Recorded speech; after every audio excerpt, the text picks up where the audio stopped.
Chapter 2. Then 14 years later I went back to Jerusalem again, this time with Barnabas, and Titus came along too. I went there because God revealed to me that I should go.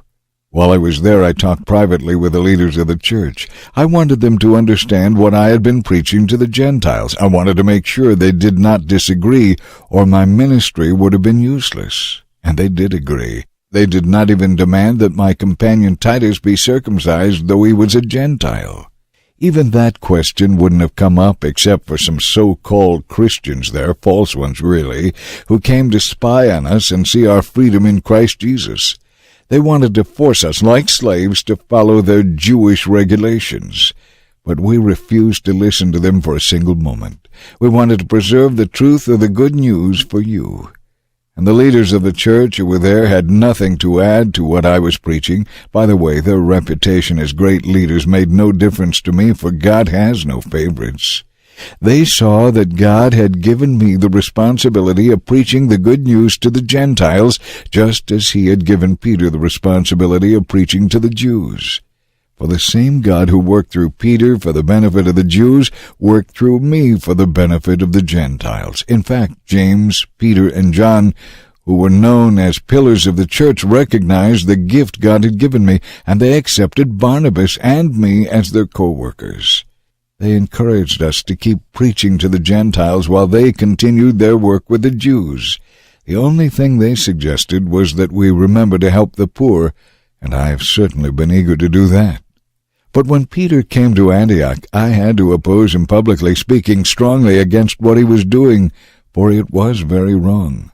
When he first arrived, he ate with the Gentile Christians who don't bother with circumcision, but afterward, when some Jewish friends of James came, Peter wouldn't eat with the Gentiles anymore because he was afraid of what these legalists would say.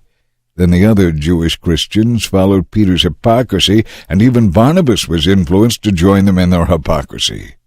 When I saw that they were not following the truth of the good news, I said to Peter in front of all the others, "Since you, a Jew by birth, have discarded the Jewish laws and are living like a Gentile, why are you trying to make these Gentiles obey the Jewish laws you abandoned? You and I are Jews by birth, not sinners like the Gentiles. And yet we Jewish Christians know that we become right with God, not by doing what the law commands, but by faith in Jesus Christ.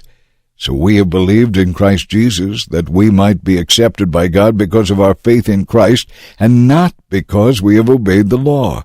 For no one will ever be saved by obeying the law. But what if we seek to be made right with God through faith in Christ and then find out that we are still sinners? Has Christ led us into sin? Of course not.